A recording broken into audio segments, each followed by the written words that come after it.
Hello and welcome to our ECCO Challenge here in Tumin. We've got a super tournament to bring you, and we're going to bring you that live tomorrow. But tonight we're just going to take a look at some of the top matchups. And I'm joined first of all by Dennis van der Geest. Hello. Evening, Dennis. Hans van Essen. Hi, Sheldon. And Mark Pickering. Evening, Sheldon. So we've got the media managers and media directors from the European Judo Union and the IJF. And Dennis van der Geest, I'm going to start with you, former champion. I mean, you must be used to this kind of arena and team matches in particular. Tell us a little bit about your experiences in fighting with teams. Well, from when I was a younger kid, team competitions were always very important. My dad was my coach, and he always was busy with a good team, because if you have a good team, you always have to have a lot of players. If you have like one or two good players, you always have to search for other people to have a complete team. So if you have a good team, you have a lot of players in your club. So it was always important for us. We were always fighting, and I was the heavyweight when I was like 15, 16. I started doing judo. Yeah, in the beginning I wasn't so big, but when I was like 15, 16, I was the heavyweight. Most of the time that's the best part on a judo competition, on a team competition, because you lost or you won, but most of the time it's 3-3 and you have to make the decision. I always liked it, I always enjoyed it. We did a lot of Europe Cups with our team from Haarlem, Kennemerju.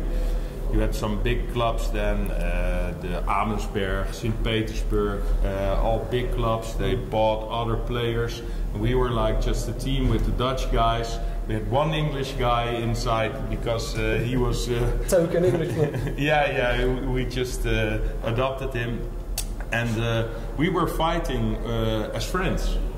And it was brilliant to see that if somebody makes a mistake, that you can make it up for him. And I made Europe Cups where after we had to make 4 fights, I fight Tomenov, I fight Michelina, I fight Bertelson, and I fight another guy. At the end I just fought a world championship. Yeah. And every time it was like on the level, if you win, the team wins, if you lose, the team loses. And it's a big responsibility, but if it happens, if you win, then you're the hero of the day. So I always enjoyed fighting in team competitions. Now, you mentioned fighting Alexander Michalin. Yes. World Team Championships. Yeah. You fought against him famously in Paris. Tell us a little bit about that match.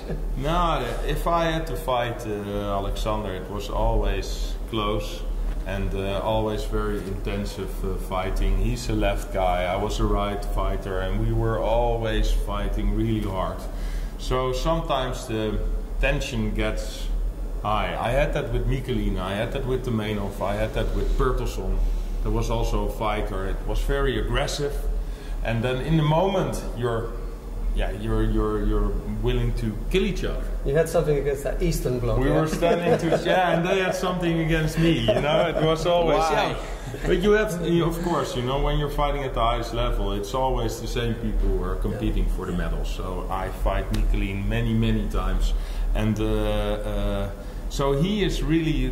When I was lying in my bed and I was thinking about him, because he was the block between winning gold medals. So the tension is really big. But afterwards, you know, you think of it like, okay, it's only sports, it's judo, it's, if you win, if you lose, okay, and then you're friends again. I'm not really friends that he doesn't invite me on his holiday or on his birthday, but... You're not in his Christmas list. Yeah, but when you're in the match, and it's so important, I fight with him in European Championship finals, you know, if you win a gold medal, and people remember you for that. And if you lose, you win a silver. It's also okay, but it's not that gold one you need. So the tension is always big. Okay, well, Alexander Michalin is one of the names that we're going to see in action tomorrow. He faces Lurik Krakovetsky of Kyrgyzstan. That's one of the matchups.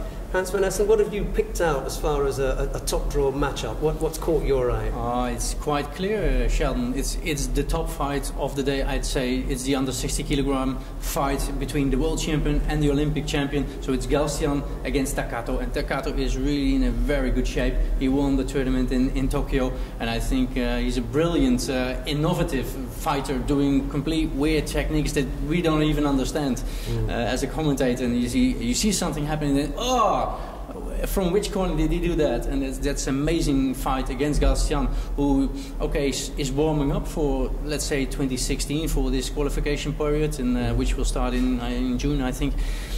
So it will be absolutely the top fight of the day, although there are some other nice matchups. I mean, you've picked a nice one. There was a press conference earlier on. What was said? Because the two of them were on stage. So can you tell us a little bit about what was said there? In the ideal situation, we had them together indeed, and that was nice. But they were quite polite, and they've seen each other's videos, and they will see who is the winner. It's a bit judo to be and remain polite, but we rather see them like this, standing each other. I'm going to beat you. Have they fought before? No, they've never fought before, and that's the interesting part. We don't know. So we haven't seen the real Galstian. Neither did I. So they fought never in a championship, and this is the time that we see a world champion against an Olympic champion. And the Olympic champion was really spectacular in 2012, but a lot has changed now with the new rules.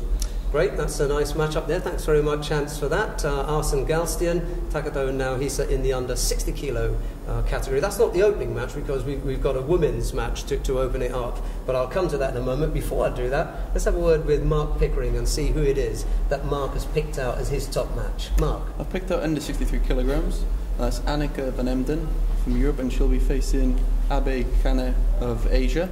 I think that's a really interesting contest because we saw them in action, of course, at the World Championships last year. What was the outcome of that contest then? And the outcome was the win for Van Emden, and that was, of course, for the bronze medal. So it was a top contest, one of the top contests of that day, and that was actually the first victory for Van Emden in their series. So she pulled one victory back. Overall, she is losing 2-1. So there's a bit of a personal battle that's picked up with that result, really, from last year. That was also a pleasant conversation during the pre-tournament. It was very polite. Van Emden was bringing up the fact that she was a late addition to the team, but of course she was in preparation anyway for the Paris Grand Slam, so she's coming in strong and she's aiming to get that back to 2-2 tomorrow. I'm just thinking that there may have been a little bit of gamesmanship here, because Abe then turned around and said, "Oh, I didn't prepare properly for this one, you know, but I'll be ready for the fight." You know, that You're always ready for one fight. Sure.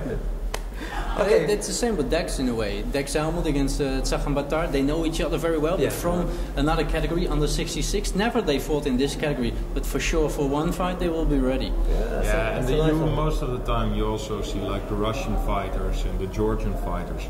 They're always prepared, like some kind of samurais. And then you see for Dutch fighters, most of the time it's difficult to be good the whole year around. Yeah. But for one fight, if you know and you're there and you feel the pressure, you hear Hachime, you're fighting, you will fight hard for sure. Okay, well I'm going to take a look at the opening contest. That's between the current world champion at under 48 kilos, Munkbat Urantsetseg of Mongolia, and she faces stiff test because she's facing a Russian in the first round, fighting at home, and that's the young up-and-coming Alessia Kuznetsova, who's just 21.